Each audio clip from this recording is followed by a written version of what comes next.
Nation. Let's go. Big show today. Big show. Welcome into DNVR Buffs Primetime. We're presented by Illegal Pete's, everyone's go-to spot for burritos, buddies, and beers. First off, our K's back. Welcome back. Hello, hello. Nice to be back.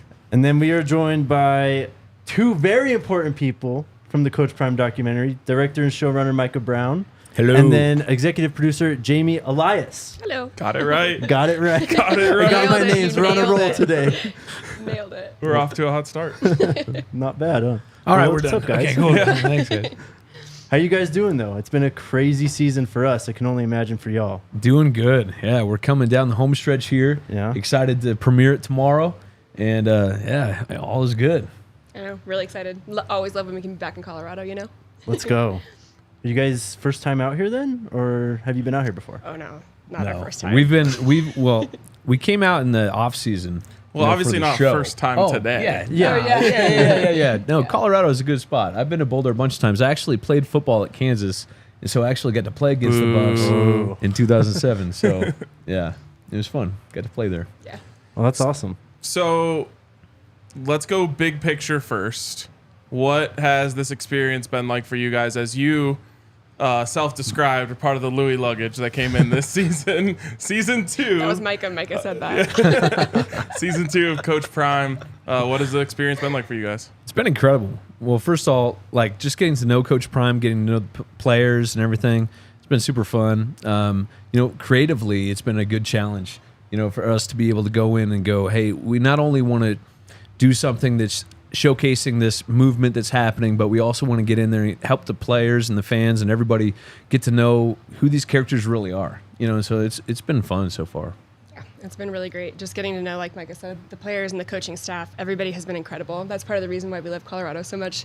Everybody at CU has been fantastic as well. And, this story is a lot bigger than football. And so I think that even with how the season ended, we're still extremely proud of how everybody played. And it's been fantastic. So for you guys, obviously you guys cover like the whole season in the Coach Prime documentary. When exactly are we kind of picking up in episode 1? Like when does it all start? Yeah, so episode 1 picks up right when he kind of arrives and he gives that fiery speech to the team, and he says some guys are going to go ahead and jump in the portal. The famous speech. Yeah, right there. So we pick up right there. We go all the way through the spring. We kind of tell all the stories of what was going on, who they're bringing in. Sold out spring game, the whole deal. And then we, start picking up on who the new characters of this series are going to be. The Jimmy Horns, the, Bishop Thomas, Shane Cokes, yep. Dylan Edwards. We got Xavier. Xavier Weaver, Travis and Shador. So we kind of start hitting everybody there. And so it starts to really heat up after that. I'm sure, man. Who out of all the players, I am going to make you pick favorites, who is the most fun to spend time around? I like Travis. I think he's hilarious. The first time we were going to go shoot with Travis. is really funny. Yeah, the first time we were going to his house, we show up and we're like, all right, we're going to go shoot a scene with you. And he opens the door and he's wearing a Lilo and Stitch, onesie. I'm like, what the hell's going on here? This is not what I expected at all, And so, from these high caliber athletes, you expect them to be serious all the time. But he's one of those guys who he's so confident in who he is and what he does that he can be goofy and he can be fun and he can, be that way off the field. And so I think that's been really fun to get to know him. Totally. Well, I gotta ask You rolling with that? I like Travis too, but I think that, God, picking a favorite player is really hard. I really liked Jimmy's story, and I really liked Jimmy this year. I got the opportunity to go and talk with his dad as well in jail in Florida, and he's been really cool. I would say Jimmy. I'm going to keep rolling here. What about coaches? Oh. Other than Coach Brown, who's your favorite coach to work with? Oh, I love the coaches. Coach Sal cracks me up. He is like one of my all-time favorites. He is phenomenal. It's just an amazing man, but so funny. Really cool to be around. Coach Kelly, really cool. The entire coaching staff is incredible, but Coach Sal has me rolling It adds every up practice. That the person who asked, can we curse on this show right before we started, loves Coach Sal. I know. Fucking love you, Coach Sal. We don't feature him too much in this series, but Coach Trevor, the special teams coach, gosh. we've heard. He is a character, man. He's wild. And we're going to get into that more, in another season. But, he is He is a character for sure. I have to tell a Coach Trevor story because yes, here we go. we do our post game show after the games from the facility, and like normally it happens so late because we're like waiting for Coach Prime's press conference, all this stuff. By the time we get set up, and especially on those 8:30 games, by the time we do our show, it's like 3 a.m. So the building is completely empty except us. And then one night we're doing our post game show, and it's, what do you think, 2 a.m.? At least 2 a.m. and Coach Trevor walks into the room with like a video game console in his hand. it was an NES, bro, old school. So on brand. And he was just like, "Oh, So sorry, like you guys almost done?" We're like, "Yeah." He's like, "Cool. I was just gonna like set up and play a couple games." In here. It's just like, "What are you at 2 a.m.?" Yeah, he was playing like Mike Tyson Punch Out or whatever that Yep. game is, or That's something. That feels right for That him. fits. I gotta love it. All right, and then finally, who's your guys' favorite media to interview for the show? Oh, definitely you guys, for sure. Done and done. I mean, is it even a question? yeah, I know. You did that great shirtless interview for us. Yeah, so, yeah. It was. Our kid got on a table, I heard. Yeah, it's that's gonna, gonna be it's gonna be bonus content. yeah bonus content. I Too think hot it's for bonus TV. content. That we hadn't actually officially told our listeners that we were going to be in the show yet. So there you go. There's the breaking news. Oh yeah. Well, we kind of spoiled it, started didn't with we? you Dre guys. spoiled it. Well, he asked me. He's like, "And you're in the show, right?" And I was like, "Maybe. I don't know." You 100% are, baby. Yeah, I we can like started confirm. with you two, and then we went to like Michael Strahan, Aaron Andrews, The headliners first. Right? Yeah, we Yes, started with yes, you guys, clearly. and then we just worked our way down. Fair enough. Fair enough. What was it like working with Shador? Because he had a very, I guess, up and down season. Obviously, like a Heisman candidate early in the year. Doesn't even end up finishing the season because he's hurt. What was it just like following his progression this year? Yeah, Shador is so professional and has such an even keel temperament. Like everything that you guys saw on the field, we saw in production. He doesn't let things emotionally affect him. He's just like he's a true pro. He was great to work with. He was fantastic. Yeah, he's got a great temperament. Obviously he's got that killer smile. And so he's got good charisma. And honestly, for a guy who's as big time as he is, he was so kind to us. Oh, yeah, he was great. He would text us and be like, "Hey, I'm about to go watch film. You guys want to go?" And that was like an unsolicited thing. And so it's rare, and he got it. And I think people are going to see a different side of him in this series for sure. It's He's crazy with Shador because we talk so much about like a player like, oh, he never gets too high, never gets too low. But like, I don't know if I've ever seen a guy have zero reactions to things on the field. Like, obviously he scores a touchdown, you'll get a celebration out of him. But like, I don't know, even if you just watch the NFL on Sundays, like you'll see a false start and like the quarterback spikes the ball. He's just like frustrated. You never get that from Shador. He just walks back 5 yards, like, all right, let's do it again. I really didn't realize that, I think, until the UCLA game. When the UCLA game happened and like the beatdown that was going down, like he did not get frustrated or react. And I was so not shocked, but like it's one of those things where even in professional football, you see quarterbacks have reactions or players have reactions when like all hope seems to be lost. And he just so even keel. You're right. It's wild. Tell that story of like what you saw of him after that game that you were just like, whoa, this is a pro. Oh, that was so cool. Yeah. Okay, so there was a moment where at UCLA, he was walking to the presser, and he's limping pretty bad at this point. Like, we all know that he was hurt at this point. And he comes back, and there's a little kid against the fence and, like, wanted to get an autograph with him and, like, was showing his watch. And so Shador, like, puts a smile on and starts trying to walk normal and goes over and takes time to, like, take photos with the kid and talk to the family. And then as soon as they had turned their back, he literally was, like, limping in pain back down to go into the locker room. I was like, oh, man, like, that's star quality. It was really cool. It was awesome to watch. Yeah, mad respect for that guy. Yeah. I mean, he is tough. Super tough. He's been through the ringer. I think so. We've talked to a lot of players too, obviously, and at least for me, one of the most impressive things, especially the younger guys, is just how mature they all seem, and how Coach Prime kind of wants that type of player. Though these young guys who are determined to go to the league, but are also very mature in themselves. Did you guys notice that as well? Yeah, it's a thing that he puts on his values, with character. He talks about that all the time, and I think character comes a lot with maturity. And sometimes it's hard with younger guys or transfer guys, or that's kind of what you would expect. But we saw a lot of guys, they acted like pros. And I think whenever you're around something like the Prime Effect, it tests that. So you have the Prime Effect go. You got guys, celebrities coming in, you got media, you got cameras with our crew, around all the time. And it is going to show your character because you can't hide it. Yeah. And the stuff that Bucky does and Neely and, Darius, the stuff they do, they don't hide anything. So I think that there's accountability in all of that. And I think people start to realize that, a lot of college coaches, they kind of shy away from the media. They shy away from all access stuff and everything. And I think that he just knows that when you got no other choice, it's going to reveal who you are. And players don't really have a choice because they got to be buttoned up, or else their career is going to be in jeopardy too. When you're doing a season like this, when you're covering a season like this from so close inside, like from our perspective or from the fans' perspective, there's a lot of questions that we have of like, oh, why did this happen? Or why isn't this guy playing? How much of that stuff do you think is going to be answered in the show? We don't go too inside baseball on a lot of like the X's and O's and stuff like that. One of the things that we valued from the very jump was that the reason that these shows are difficult is because you have no personal attachment to the characters. And so a lot of other shows that have been done before will jump around and they'll just introduce you to a million different people and you're like, who am I talking to? At some point you're like, okay, I guess we're hearing from this guy, this guy, this guy. But for us, we were like, we're going to pick a small number of guys and we're going to stick with them hell or high water.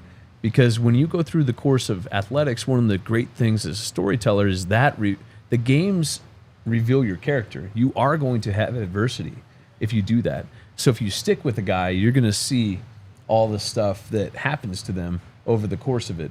And so we don't really get into all of the minutia of the inner workings of stuff. It's more of like what is going on with these characters and how do the games shape the team story and their individual stories. Because of that, does that make it, I don't know if the word is easier, but not as reliant on the team doing something special or, like obviously if you guys had your druthers, like they would have won the national championship for this year, right? But because it's not as much big picture and it's more about the characters and the stories that they're going through, did that make it a little like more palatable that maybe the season didn't go the way you had hoped? Yeah, and I think that the thing that was crazy about the season is if you look at the first even 4 episodes of this, like we couldn't have written it better. You know what I mean? Like it was insane how well the team was doing. But when you do break it down and you're talking about perspectives from coaches and from players, I think that you also see, and hopefully the audience sees as well, like this story is a lot bigger than just that game of football and Colorado football specifically. I think that when you see kind of what the players are going through, what coach is going through, what he's trying to do, it makes it bigger. It makes it a more global story versus just a football story. And maybe sets it up well for another season? Hope so. Okay. Just during the summer, I mean, we had a big exodus. A lot of guys hit the portal after that spring game. What was that like for you guys, just having all these new faces kind of in and out and just having to figure out who's going to be a key figure at that point? Yeah, I think the biggest challenge is that you're trying to figure out who your characters are going to be. So if you start following guys on the team that are all on the old team, you're kind of like, well, who's going to actually be here? Coaches don't know, you don't know. And so it's kind of like wait. And, the creative process is that you want to find people that all have different whys in all different stakes, because it's really easy for you to be like, okay, this is the guy who wants to go to the NFL, and that's actually like 3 guys. So you got to find somebody that has a little bit of a different reason, temperament, different stuff. So for example, you have Jimmy, as Jamie mentioned, he has a dad who's incarcerated. He's got a little bit of a side story there. His why is a little bit different of why he wants to go to the NFL. Then you have a guy like Bishop, who's coming from a place where he didn't, fit in at the last school. He's got a lot of personal things that he's working on, and he's trying, you're a little bit more undisciplined player on the team who may struggle to, make it. And so you have different dynamics there. And so you really are looking for that first, and then you kind of like slide it in. So it's whether they're, and we also have a guy, Charlie, who's a running back from last year, and he's able to speak about what it was like before and what it is now. And so you have some guys that have some continuity, but it's all about just getting different personalities to fill in. Charlie's so great, though. Football Family was fantastic. Everyone loves Charlie. Yeah, he's How could you phenomenal. not? I know. Have you guys seen Almost Famous? Yeah. He looks so much like the lead singer. I literally showed it to him one day. I was like, dude, the look is like the exact same. He was like, all right, you're right. He's like, it's pretty spot on. Yeah, no, he's great. All right, shout out to our friends at Circa Sportsbook. Guys, if you're headed to Vegas, check out Circa. It's an adults-only casino, makes the whole ID process a lot easier, but it's also just incredible. They got Stadium Swim, this massive 143 by 40-foot LED screen. They got one of the coolest sports books in Vegas. They've also got over 500 amazing rooms. If you're headed out there with the Broncos crew for the Broncos-Raiders game to end the season, Let's go. or Avs Knights, the Pac-12, the final Pac-12 tournament, or the Mountain West tournament, book your stay with code DNVR20 for 20% off.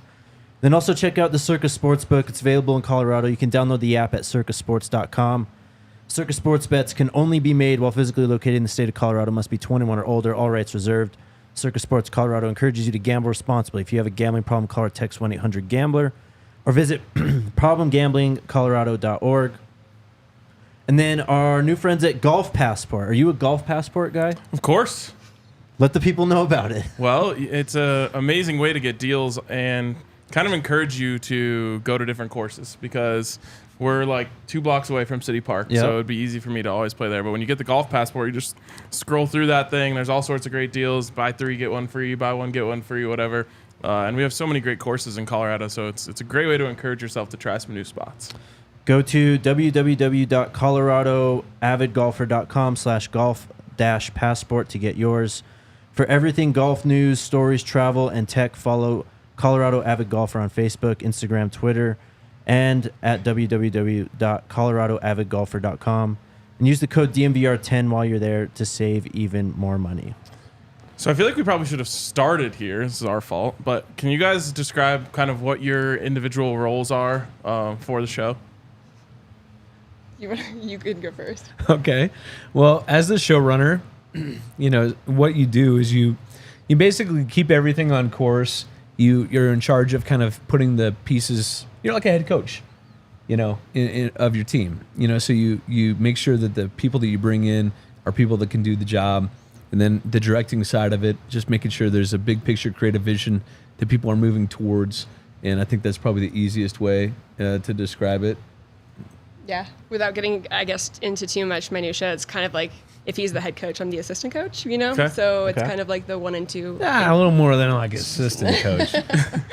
But We do a lot of storyboarding. So, like, for example, as we go into each episode, we're deciding kind of where the story is going. Yeah. I mean, just being around Boulder, we saw the cameras like in every press conference. You guys were everywhere. It seems like you should have tons and tons of footage. How hard was it trying to kind of narrow down exactly what was useful for the doc? it's super hard.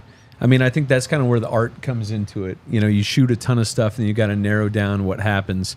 I think the part that is most challenging is that the games ultimately you have to wait a couple weeks to see how things pan out because you may line up everything in a certain way and then the game happens and somebody has a huge game and you're like, oh man, you know, this Dylan Edwards, you know, game where he breaks out, maybe we need to feature him in there a little bit before. And so we've kind of built a format to be that, you know, whatever happens in the game is maybe a theme in that episode. So in episode 3, which they'll see tonight if people come to the premiere, you know, we have rivals and it's personal. And so we have Colorado State and we have Nebraska. So it's kind of like, how does everything kind of fit this personal, you know, how do you start figuring out what these personal stories are?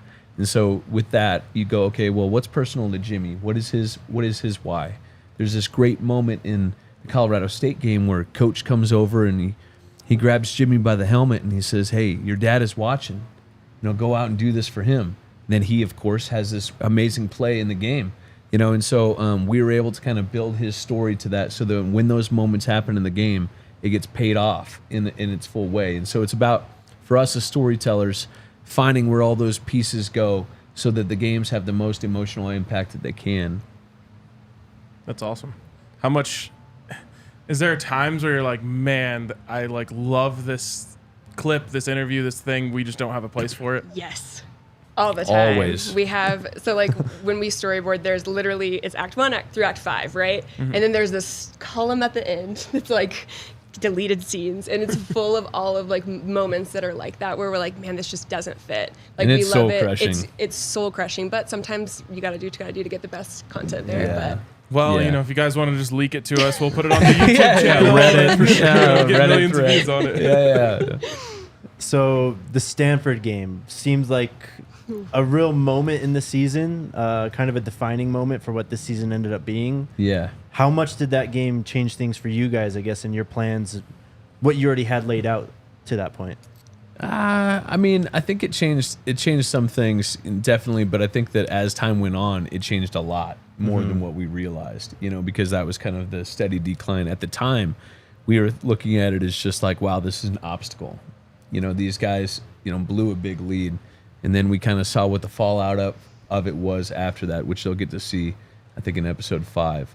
But it was a big turning point. It was a turning point from the morale. It was a turning point in a lot of different ways where things started getting moved around and, positions started getting moved around on the coaching staff and different things. So it definitely was a turning point. But for us, narratively, we expected that, just like always, they were going to have a chance to win every game. So it was kind of like, man, they blew that one, but we didn't really think that it was going to be like it was. For sure. I don't think there was ever a moment where we're like, oh, this is it. Like, they're never going to win past this. Nah. After Arizona, we're like, ooh, that was close. You know what I mean? Yeah. Like, okay. And then Stanford happened, we're like, ooh, come on, boys. Like, you know what I mean? Like, and then after the next couple games, we're like, okay, it's all right. We still have a shot. I don't think there was ever a moment, even before Utah, that we were like, Utah. okay. Yeah, sure. The story even totally Utah. changes. Yeah. Yeah. So we always just kind of live to the next one, Yep. and you just kind of go, okay, creatively, as you're structuring the show, you want to have highs and lows. So losing isn't like the worst thing for us from a drama standpoint, but you got to have, where are the highs? If the highs don't come from winning a game, where do they come from? And so it becomes a little bit of a puzzle to solve in that way. And just kind of with that, I mean, Travis was hurt for the few weeks before that, came back for that Stanford game. Were you guys able to be around Travis during that time when he was away from the team, and what did you learn during that time? Yeah, we were with him. A lot of that time, it's tricky because it's not like there was like a knee rehab where Right. you're going around and, rehabbing your knee and doing exercises. You're literally just sitting there playing video games. You just can't do anything, so we were able to get in there. But a lot of the focus kind of shifted to him as a leader and who is going to step up to fill that role, and so Carmani McLean, going through that stuff and kind of focusing on how does he help him get ready? Where's his leadership shine through if it's not on the field? And so that's kind of where things start to make a turn. When you guys are putting these episodes together, are you looking at things and thinking like, oh, this is going to go viral? I mean, I don't think anybody could think about this is going to go viral, but we definitely know what we have. We definitely know it's going to be a big show. And I think that, anything Prime does, he can put on his shoes, and it's Yeah, people are going to watch him make eggs for breakfast. You know what I mean? And so, like, here's the thing, too, is, like, we were really stoked on working with the social media team that Prime put together as well, because they're the kings of making stuff go viral, right? So, like, seeing the content that they put out that went viral as we were capturing content for the episode, we're like, okay, like, probably, Right. But Yeah. we'll see how it shakes out. Yeah, it was like a great test kind of for us to be like, okay, what are the moments that we know we need to focus on? You'd see something blow up on Bucky's channel of Shador flashing his watch, which honestly, before it blew up, we were like, it felt kind of like an insignificant moment, when we're out filming it and we're kind of like, okay, I guess that's cool. But then when you see it blow up, you're like, oh man, okay, why is that cool?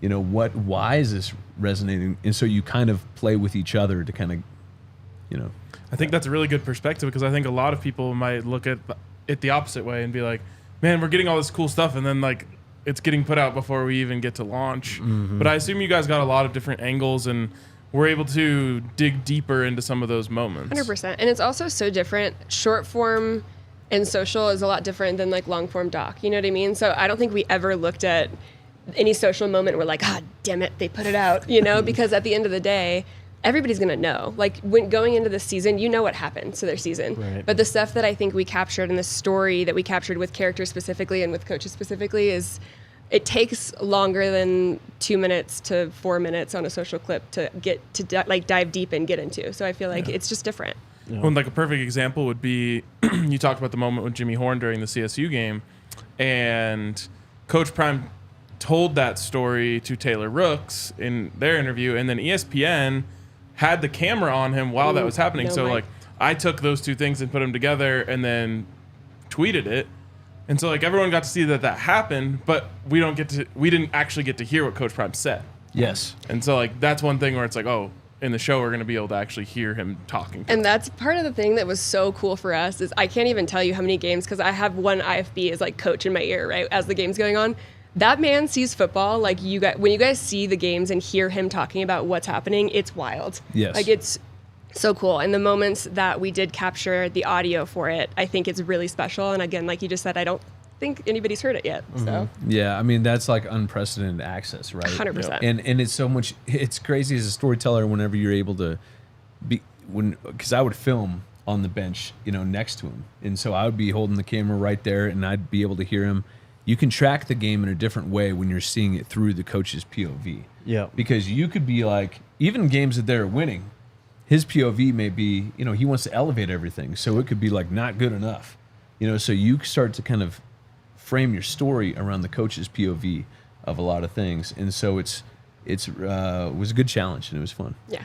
You were telling me that he like knows what's going to happen on every play before it happens. I cannot count how many times this man has said it's going to X, Y, and Z, or Travis is going to get the ball and score a touchdown, and it happened, like literally in the game. I would be saying it to whoever I was standing next to. I was like, ball's going to Travis, watch, he's going to get a touchdown immediately next play. Like he could tell the future on the sideline. It was wild. Yeah, he was like, they're going to throw it. We need to get 3 over there. Yep. And he's just a vibe. He's just like a genius when it comes to the vibe and the feel of the game. Like when and I've been around a lot of coaches, and I even played college football, so I have a different POV of it. But when you hear him, he just has such a sense of the game, the flow of it, the what should happen, creating mismatches. That was some stuff that we saw. I think it was Nebraska, right, where they just started moving Travis inside, just because he was like, well, this guy couldn't cover Travis, and so they just moved him over there. I mean, he's like he does things in an unconventional way sometimes because he just has such a sense of what will work. Was your coach Mangino? Yeah. How would you compare those two? Mangino and Coach Prime? I mean, I would say that on the swag level, Mangino was probably like up here. Yeah, for sure.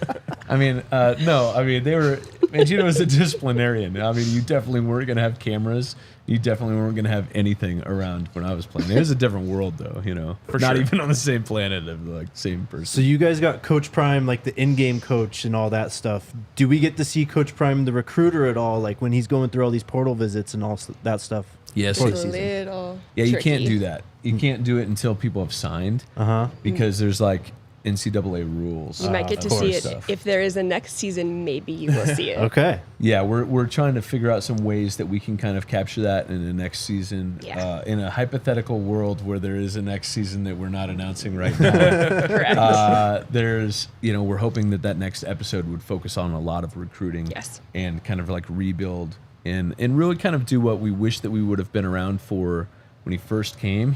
We have a lot, but we wish we could have gone deeper. So as you watch shows like Drive to Survive or different shows, we kind of are approaching this as like, hey, this is kind of getting your palette set to like who these people are and what this world is. And the next one, want to go deep dive so that you're like, whoa, now we need to really get into some of the deep character stuff and into the world of recruiting, college football, the inner workings of strategizing and different things like that to kind of make it different. And then one thing that Neely's always told us about is just him as a coach and like in these meetings, just how inclusive he is and how he really tries to get all the coaches' opinions. Were you able to capture those moments as well too? Like the Friday night meetings. Yeah. Yeah, the Friday night meetings before games were really special. He gives every coach a chance to talk and to say what they need to say to their players in front of everybody. Like Micah said earlier, he makes it really hard to not be accountable for everything. You know what I mean? So he gives coaches and players and everybody that kind of opportunity. That's awesome. You want to hit another ad? Yeah. Shout out to our friends at Aquafina. Red Hawk Roofing. They're Denver's best roofers, and they've joined the DNVR team. They do their work with quality materials. They have decades of experience, and they also have a quick response time. You can hit them up for a free no-obligation roof and property inspection. Also comes with a free in-depth photo report for all inspections. They're also huge DNVR supporters, so support us by supporting them. If you're looking for a new roof over your home or business, be sure to check out Red Hawk Roofing at redhawkroofing.com and tell them DNVR sent you. And then shout out to our friends at Shady Rays. I'm sure you guys got plenty of that CSU stuff of the sunglasses and hats. We had a lot of fun with Shady Rays on this show, especially around that time too. Take on the sun with gear built to last. Shady Rays has you covered with their strong, durable frames, extremely clear polarized optics. And right now, our listeners can go to shadyrays.com or go to the Park Meadows Mall. Mention DNVR, use the code DNVR. You can get 50% off 2 or more pairs of polarized sunglasses, and you can try for yourself the shades rated 5 stars by over 250,000 people. I guess on that, which game stood out to you guys the most this season as just like, I don't know, the most entertaining from your perspective in terms of the content you were able to gather? I loved the Nebraska game so much. Yeah? Me too. It was so good. It was so good. I mean, I feel like that, again, like I said earlier, you could not have written that game better. And the story that you guys will see in episode 3 is, you know what though, TCU. Yeah. TCU was a was game. pretty epic. Wait, TCU was listen, a movie, man. TCU, actually I take it back. It's TCU. Yeah. Because it was so fun to watch the back and forth, right? But then at the end, that press conference where coach was like, I told you. Like, that was one of the coolest moments. I don't think I think it's TCU. It's TCU for sure. Because there was so much it's build up TCU. to that game because Coach Prime, his individual journey of what he was going through health wise. And so, I mean, I was there when he had his surgery, and they're talking about like, you might have to lose your Save it foot, for the your episode. toe, Save it for the different things. Yeah, episode. save it. No spoilers. Save it for the episode. No spoilers. I mean, it is pretty epic, and so to have him run out with the team, So cool. seeing how tough he is, man. Yeah. But see, that's part of it too, where Crazy. it's like, when you see him run out with the team at TCU, right? Nobody's really thinking about that because they haven't seen everything that led up to it. Yeah. Whereas I think that our cold open for episode 2, you see a lot of like what's going down, and then it makes that so much more important. You know what I mean? So as a viewer who likes Colorado, who follows Coach Prime, watching that is different than the first time you watch the TCU game. It hits different. It feels Yeah, different. when you see a grown man cry because it means something to him, Yep. and you see all that stuff, it's like, whoa, that is like a release of emotion. That's like, It's cool. it's cool. It was super cool. Should have had a camera on me if you wanted a grown man crying after that one. TCU. I think we were all crying after that one. That was awesome. It was I'm a just movie. imagining Yeah. you like drenched in beer, You're imagining it Why all. beer? crying. Wait, why does Ryan Snot always have his shirt bubbles. off with you, Micah? Why are you always taking That's a Ryan's good shirt question. off? It's That's a kind good of, question. Ryan, I'm if so Neely was sorry. here, you would not let that slide. I'm so sorry. What's Hi, up, Neely. Bob? What's up, Neely? Yeah, I mean, that TCU game, looking back on it, I guess it's kind of unfortunate that was the moment just happening in week 1, Yeah. but it was crazy. Even you showed me a clip, Micah, of like a part that I'm in, and it was filmed after the TCU game. And I was like, man, I was really glowing back then. Like, We all were, bro. We all were. Yes. when you do a docu-series, is that what you guys? The Yeah, official- docu- Yep, Series. docu-series.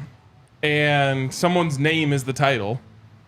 How involved are they in your process? In meaning, Coach Prime, obviously he gets to see it before it comes out, but what is his involvement? He was actually this is something that was kind of important to us to be able to have it not feel like propaganda, Correct. and so he didn't jump in and go, hey, you need to change this storyline, or you need to make sure that you talk about this or that, so he would be in there to make sure that we weren't breaking rules from a compliance standpoint, or like we're doing different things, and the CU chimes in on all that stuff too, and a lot of things to make sure that everything's buttoned up. But yeah, he was good. He looked at him and he was like, he was really digging him. And whenever you tell a story, like you said, that is somebody's first name, right?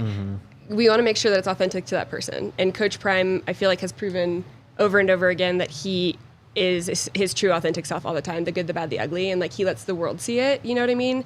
And so we were super stoked that when these episodes were coming out and he was watching them, he wasn't giving notes that were like, oh, I don't look good here. He wants it to be authentic, he wants it to be genuine. And I think that our goal was to try to make it as genuine and as authentic as we could.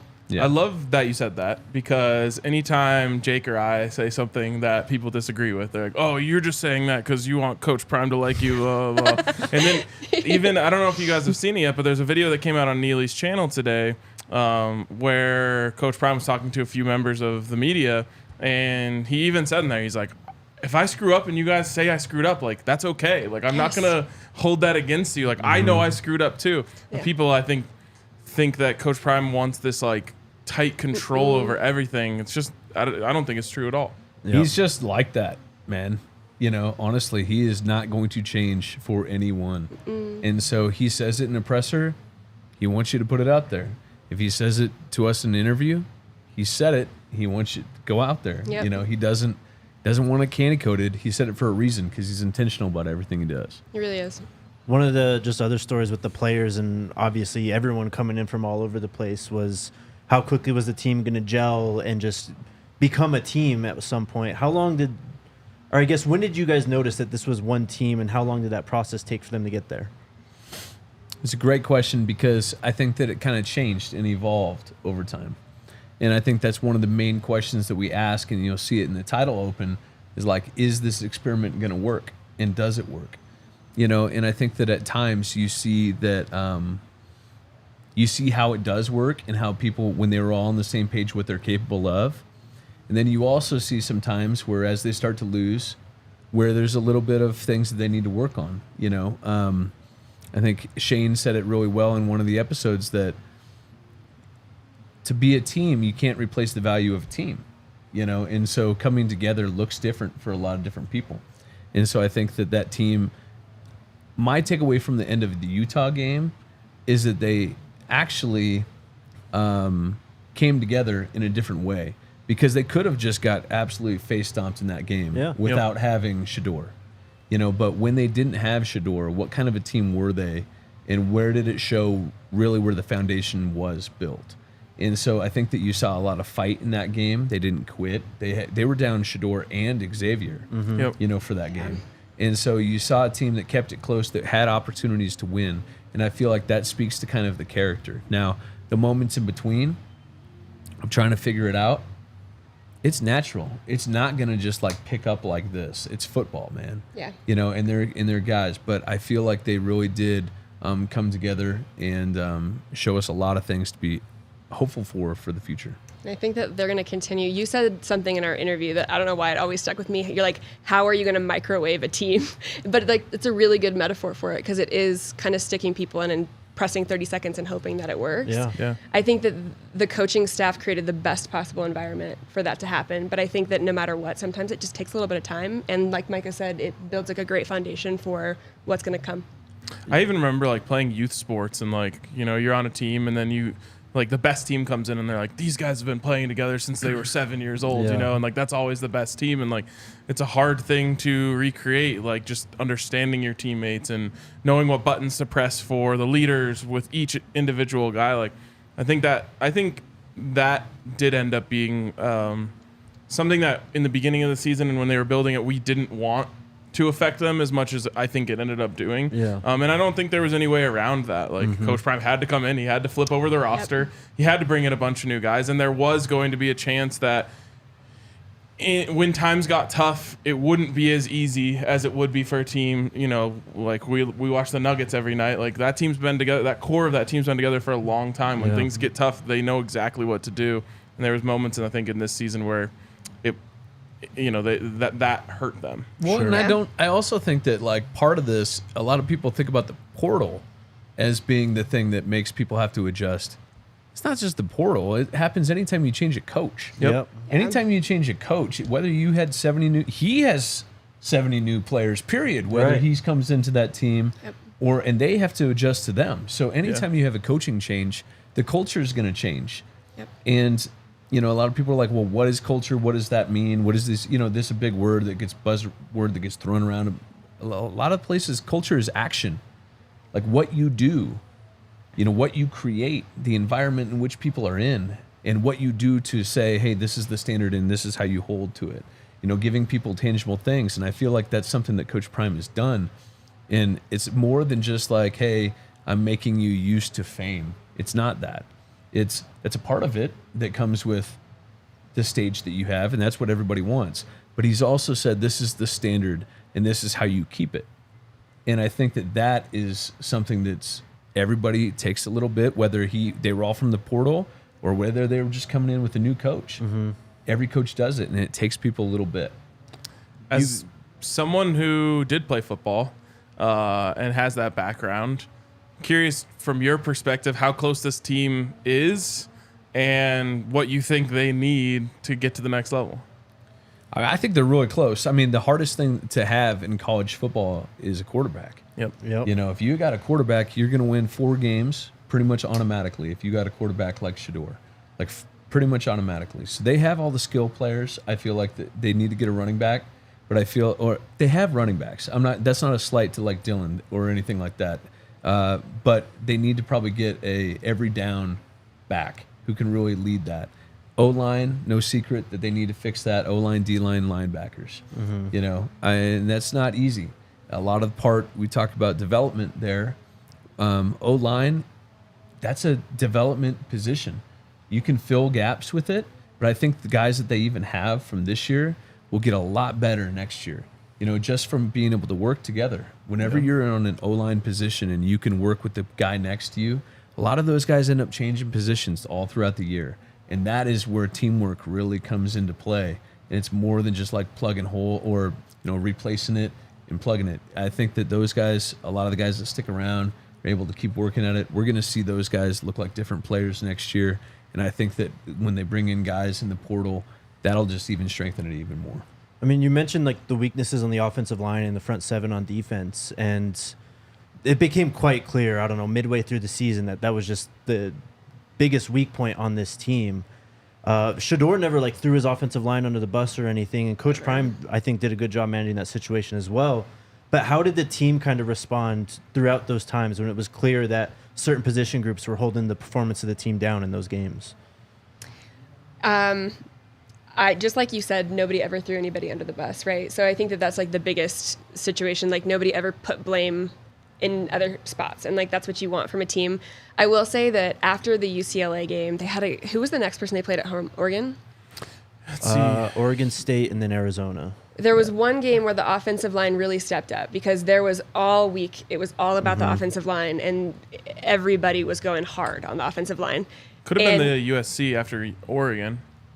I think that maybe that's when it was. Yeah. And I remember Shedeur came over, like the offensive line coach was talking to the line, and he came over and he was like, that's the first time I saw somebody directly address the offensive line and be like, you guys are crushing it for us, da-da-da-da. And like he was giving them props where props were due.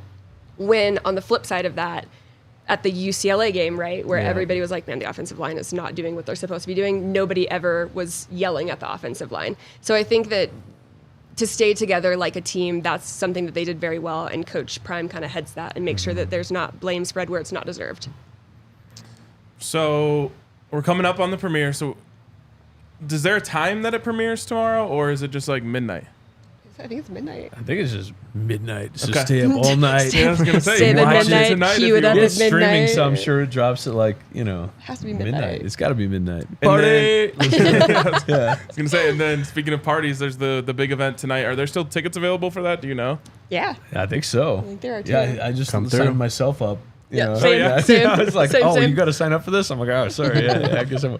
Well, then all of us will be there, so you guys got to get your tickets. Yeah, I think they're going to have like 5,000 students in there. Really? Wow. Yeah, they're all going to be chanting Wow. you guys' name and everything. my They're God. gonna be on 100%. screen. Can't wait. What is and you don't have to give too many spoilers, but what's your favorite moment from this season? Like, My favorite moment is probably the interview that Jamie did with Jimmy's dad. I think it's really powerful. Episode 3. I think that's my favorite moment. I'm like, this is it was an incredible get. Stole mine. Ah, Stole you did mine. that. Yeah, I did that interview. It was an incredible get because nobody had ever filmed at the prison before, and it was raw, emotional, added depth. Yeah. Jimmy It's Horn Sr. powerful. is an awesome man too. Yeah. He was really great. You can tell how much he loves his son. It was really cool. Favorite moment? That's so hard. You like the stole Ralphie mine. The Ralphie Ralphie one. one's fine. The Ralphie one's good. People see. You know what I Yeah, mean? yeah. I'm trying not to give too much away. Yeah, don't give You it can away. double down and say that was Double your down and favorite say moment it's too. mine too. That's my favorite moment too. You Don't did stop the watching interview, after of that. course. Yeah, there you go. It was great. All right, let's get to questions then. Sure. Shout out to our friends over at Game Time. Football season may be over, but basketball and hockey are in full swing. If you're looking for tickets for wherever you are, head on over to Game Time. What you see is what you get. You won't be slammed by hidden fees. Take the guesswork out of buying tickets with Game Time. Download the Game Time app, create an account, use that code BUFFS, BUFFS, for $20 off your first purchase. Terms apply. Again, create an account and redeem code BUFFS, BUFFS, for $20 off. Download Game Time today. Last minute tickets, lowest price guaranteed. And then our friends at Breckenridge Distillery. Come hang out at the DNVR bar at one of our tailgates. We're going to have Breckenridge Distillery spirits there. They're most known for their blended bourbon whiskey. It's a high rye mash American style whiskey. They've also got their Broncos Blizzard. That's the new vodka commemorating the first white alternate Broncos helmets. We've got Riki seltzers at the bar, so come check those out. Breckenridge Distillery products are available in all 50 states. Shop your local retailer or visit BreckenridgeDistillery.com for home delivery of award-winning Breckenridge spirits. Opera anywhere? Nope. What? Opera. We'll try again tomorrow. What's up, chat? How's Are you everyone guys doing skiers? today? I have been skiing a couple times. This is this is funny. In college, I had never gone, and Okay. so I just went for There's not very many ski mountains in Kansas. No, I came here. I was at like Copper Mountain or something like yeah. that. Yeah. And nobody told me anything. They didn't tell me the big pizza, little pizza, or any of that stuff. I just went like straight down. They're like, "This is easy. It's a green." I'm like, "This is terrifying." I was going like 80 miles an hour down that thing, just straight. So yeah. Oh man, no. No, I'm a ball sport girly, right? So Okay. I didn't ski or snowboard growing up. I tried to take snowboarding lessons and they couldn't figure out which foot went first. So if that gives you an idea, I skied my first bunny slope in Jackson Hole, and I yard sailed so hard that people on the gondola were like laughing and clapping. Oh, so no. we'll give it a go. So Maybe you next guys season. are probably all about the opera drinks. Yeah, well, That's next part of season. skiing. Let's go. Opera. You'll I'll get it remember one day. that. One day I'll remember. You're much better than Aper, which is what you said last week. Bro, I'm trying, okay? You'll get there. All It's right, okay. let's see what the people I need have just to a say. pronunciation guide sometimes. I get it for the roster, I get it for everything else. It's but way more fun when you just say it wrong and then we get to make I'm fun just of beginning you. to think this is abuse at this point. 406 goalie says, not sure if I missed it, but who are the players mainly being focused on? I'm sure Shador, Shiloh, Jimmy, and Travis, but who else? Okay, so there's also Shane Cokes, who is amazing. We Yep. love Shane. We already said Jimmy, Dylan Edwards, Xavier Weaver, Bishop Thomas, Charlie Offerdahl. And a lot of these players, like we probably spend the most time with about 5 of them, but we get to know everybody that I'm kind of naming. Who am I missing? Said Xavier. Yep, Yep, that's it. I think that's it. Awesome. Great choices. And then Luis is asking, will the doc help the 3 guys get to the NFL? I'm assuming Shador, Shiloh, and Travis. Zay? Zay, of course, too.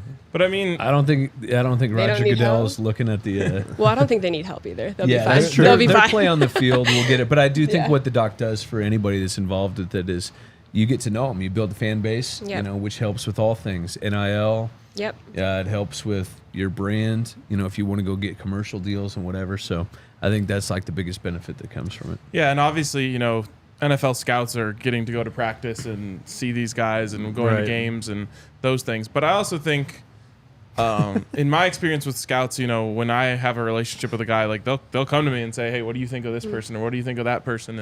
And a doc like this can give you like a little bit of a insight on who these guys really are and get to meet their personality a little bit before you bring them in for a visit for an NFL team or stuff like that. So it certainly can't hurt. Yeah, get the likes up, guys. Also, subscribe to the podcast on Apple Podcasts and Spotify. Someone brought up Episcopal in the comments. Oh, that was an all-time. That might be better than Aper. Please. Episcopal. People keep asking how many episodes it is. It's 6, right? 6. It'll be 6. Six. Yep. And Eric's asking. And then all released at once or No. waterfall? Weekly. So Yeah. 1 and 2 are coming out at the same time, and then every other episode will come out a week after. So people who come tonight are getting to see episode 3 a week before anyone else. Yes, you are. Let's go. I was like, they're like, we're going to show episodes 1, 2. I go, yeah, but none of the guys that were on this team are really in episode 1 too much. So, let's do 2 and 3 instead. They're like, okay.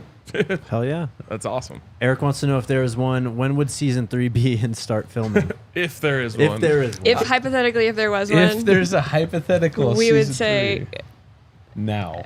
tomorrow. No, just kidding. It could be as early as tomorrow. It could be as early as January, February, March. Yeah. We're always thinking about a next season. There's content to go around here. How, like, where are you guys living during all of this? Half and half. I'm just kidding. At the Champion Center? No, Yeah. we have a resident. Shout out to the residents in Broomfield. Yeah. There you go. We're there. Yeah. We're there a lot. I don't know. I've been reading these comments. I don't know if you should have said what you're saying. Yeah, oh boy. Hey, take it back. That's not actually where we're staying. Yeah. So yeah, but I mean, you guys are on the road with the team. You're here. You, I assume, have homes as well. Yes. Yeah, I live in Lawrence, Kansas.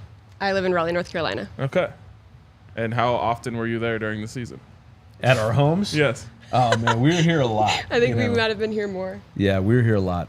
I got 3 boys at home, so it's kind of jumping back and forth. Want to be there for them and do all that stuff. So I'd come out for, 3 days, then go home. It's a short flight for me, so Yeah. I'd be out and then come out for 5 days and then be home for 2 weeks. Okay. So we were kind of we'd trade off a lot.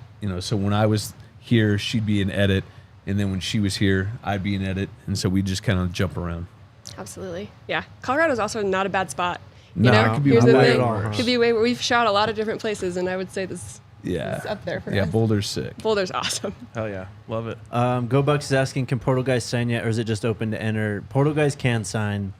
Okay, so it's a whole process though. Like the portal opens, and these players got to get recruited still. Yep. And so that's why you're just seeing offers right now. I saw a lot of people online last night upset that they're just seeing offers. It's like, guys, this is the process though. Like, guys got to get offered, they got to get recruited, they got to visit, and then we will get commits. Yeah, we can talk more about this stuff tomorrow, but I told you guys how it was all going to work. Bad news first, Yes. good news later. You just got to wait.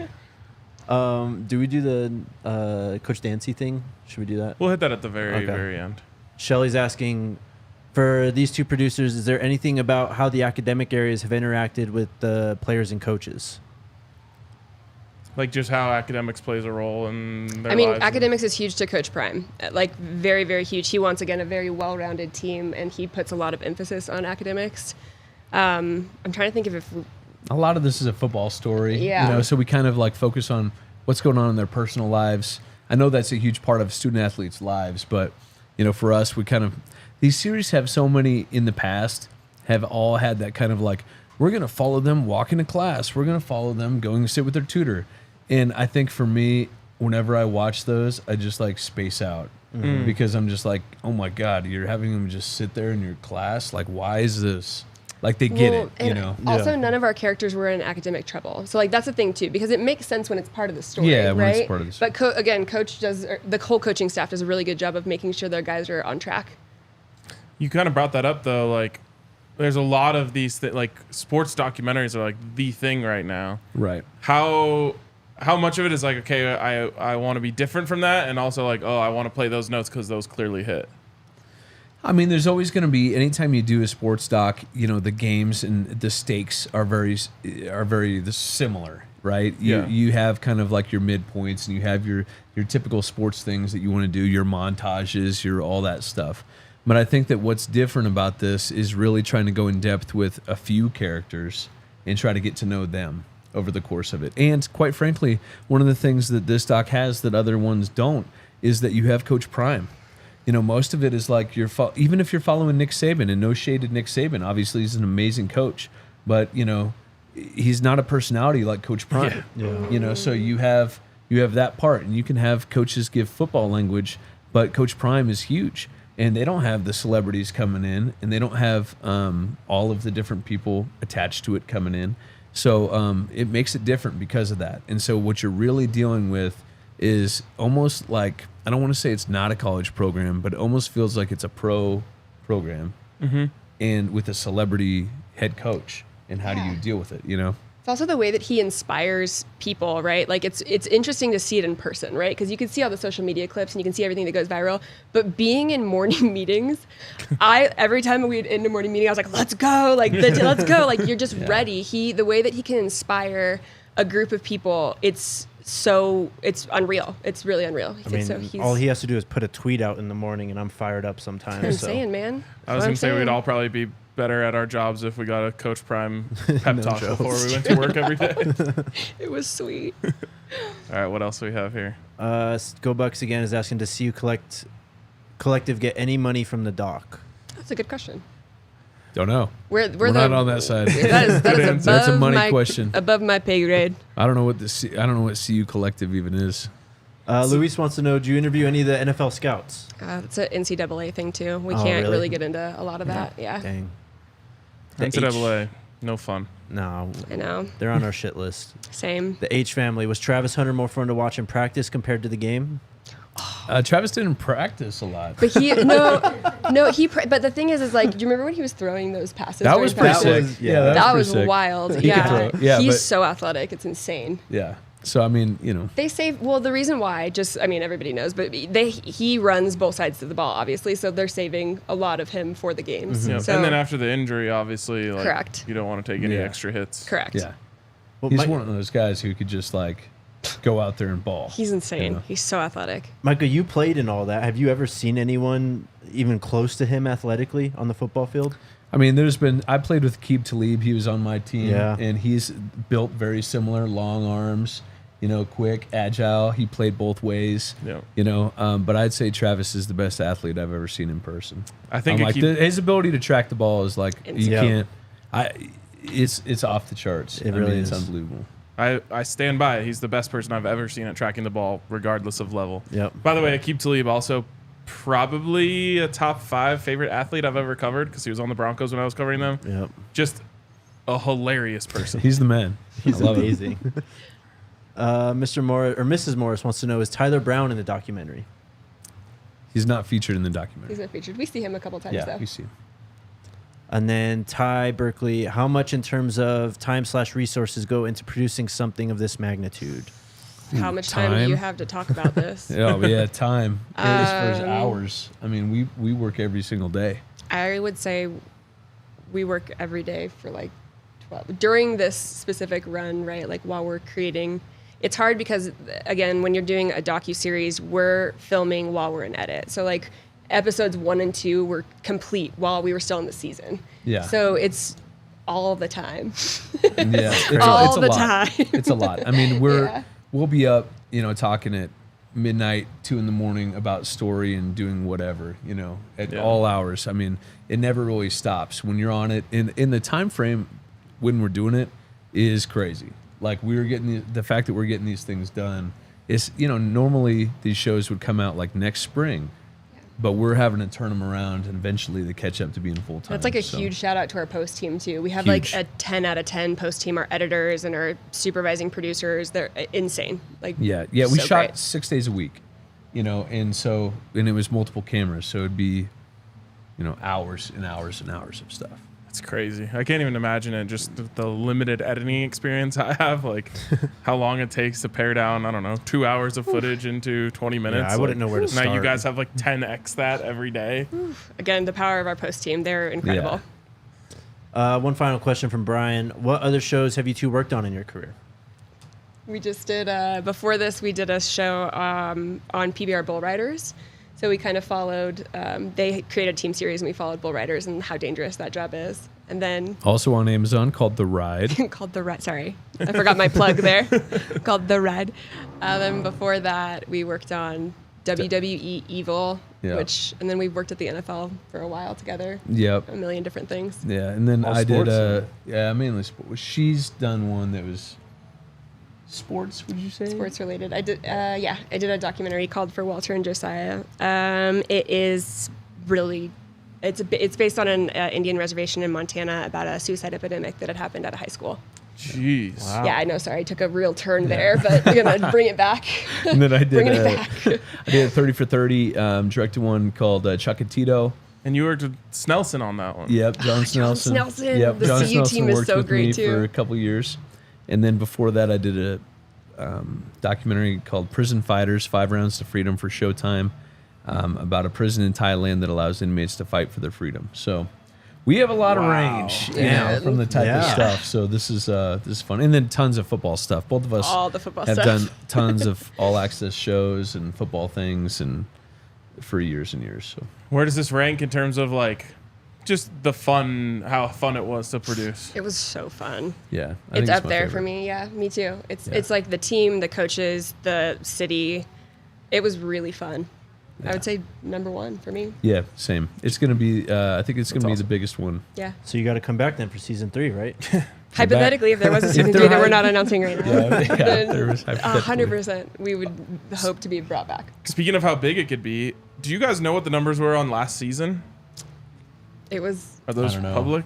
We weren't there. We watched it, but I'm not sure. I know it was huge. Yeah. I know Okay. it was humongous. It was big enough to get another one, this one greenlit. Yes. You know, so that those numbers have to be pretty significant. Yeah. And everything that we're hearing, this one is trending to be Being very well received. stratospheric. Yeah. What does that look like? Give me a number. What's success? Millions of views. Okay. Millions. They would expect Crazy. that this one would shatter all the records at Amazon stuff. That's awesome. Wow. My mom will be so happy to hear. Mine too. Yes. All right. You want to hit the news? But and only, then- but all the peaks will hit when you guys are on. That's the thing. I'm the, pretty the sure best that it'll content be like down is from here, you guys. and then all of a sudden- Clearly, Let's go. the best content. All right. we got a little bit of news, and then we'll get you guys out of Yeah, here. we'll briefly hit this news. We do have a outside linebackers / defensive ends coach now. Coach Vincent Dancy being promoted from defensive analyst to replace Coach Nick Williams as defensive ends or outside linebackers coach. Shout out to our friend Neely and the pregame show for breaking that Yes, Really? and I also got a fresh fade today in honor of Coach Dancy. one. There you go. I love that for you. Coaching news is coming to you guys. Just hang tight. Yeah, and the one thing I wanted to say on that is like some of this stuff. You just heard them talk about all these little rules that they have to follow. Yes. There's sometimes you can't announce something because they haven't officially been released from a contract in another place. So like, Coach Prime isn't just like sitting there twiddling his thumbs right now. Right. He's got a coaching staff coming in. Some of these guys that haven't been announced are already in place. Yeah. Are already doing their jobs. Yes. But for stupid reasons, I literally remember one time CU hired an assistant basketball coach, and like I was talking to him outside of a press conference room, and then we went into the press conference with Tad Boyle, and the SID was like, no questions are allowed about that guy because we can't officially announce it yet. So it's like, Yeah. there's just little things. So no need to worry. And then there's just been a few offers and stuff. We'll get to those tomorrow. Shout out to Travis for winning the Paul Horning Award. Yes. Can't win Pac-12 first team all-purpose player, but gets the nation's most versatile player award. Yep. Whatever's Yep. going on there, But we'll take the national award we will. over the Pac-12 award, which Pac-12 doesn't even exist anymore. That's true. It's over. The Pac-2. Rip. yes, exactly. Yes. The Pac-2. Yes. Sorry, Connor. Well, guys, thank you so much for your time. Thanks for having us. Yeah, it was Legitimately, amazing. like just watching you guys work from an outside perspective this year has been amazing. And like from the jump, I was like, this is going to be awesome to watch. Yep. Thanks, you. So cannot wait. Obviously, you get to see a couple episodes tonight. Can't wait for that. And congratulations, because I think it's going to be huge. Thank you, guys. Yeah, and you guys have been awesome too. Thank you so much for Thank you. participating. Of course. One. Of course. And two, for like all of everything that you do for the Buffs. Like it's rad. You guys have a really cool audience, and we're really We excited do. to be part of it. Thank you. Shout out to you guys, Buff Nation. Shout out to Micah and Jamie. Appreciate you guys. We'll be back tomorrow. Let's go Buffs. Let's go, Go Buffs. Buffs. Go. We all silly like the mayor.